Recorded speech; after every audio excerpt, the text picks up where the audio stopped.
Cette mafia, si on peut l'appeler ainsi, elle est valable au niveau mondial. Regardez par exemple nos chères institutions de Bretton Woods.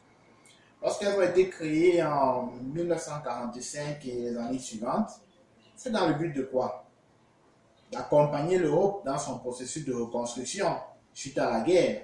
Et c'est bien ce qui a été fait. La reconstruction européenne a été financée en grande partie par les États-Unis via les institutions de Bretton Woods. Mais lorsque nous arrivons en 1985-1988, quand les pays africains commencent à connaître ce qu'on appelle la crise économique, qu'est-ce qui s'est passé? Le FMI a débarqué pour faire quoi? Pour aider les Africains. Et donc de 1988 à nos jours, nous continuons d'être aidés.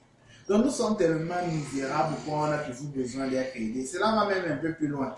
Vous avez sans doute entendu parler il y a une décennie à peu près ou un peu moins, un peu plus autant pour moi, de l'initiative PPTE, c'est-à-dire pays pauvres et très endettés.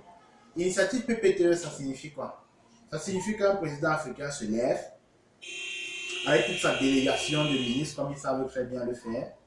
Il prend un avion, il débarque à Paris ou il débarque à Washington. Et puis, devant toute une foule de personnes, on lui sert un document là, où il est écrit, voilà, Monsieur le Président, en signant ce document, vous nous dites que votre pays est vraiment pauvre. Il est tellement pauvre, et en plus d'être pauvre, il est vraiment endetté. Et puis, il va poser sa signature. À la fin, il va sortir, il va faire un beau discours pour expliquer à ses populations, rester en Afrique et au monde entier. Voilà, comme vous voyez, vraiment, nous sommes très pauvres, nous sommes très misérables, nous sommes en plus très endettés, donc nous avons besoin d'aide. Imaginez donc l'impact psychologique pour les Africains.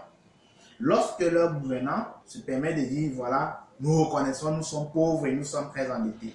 Que vous le vouliez ou pas, lorsque vous avez ça dans la tête, vous allez demeurer pauvre et vous allez demeurer très endetté. Tout récemment, à peine nous avons essayé de sortir la tête de l'eau, ils sont revenus et ils ont recommencé à nous rappeler qu'il faut toujours que nous ayons besoin d'aide. Cela se manifeste même au quotidien avec ces multiples ONG qui viennent en guillemets nous aider. Nous avons tout récemment des bateaux et voilà, des avions qui atterrissent là et qui accostent pour nous aider parce que nous sommes tellement malades, nous souffrons tellement de maladies rares au point où il faut qu'on nous aide. Mais à un moment, il faut s'interroger.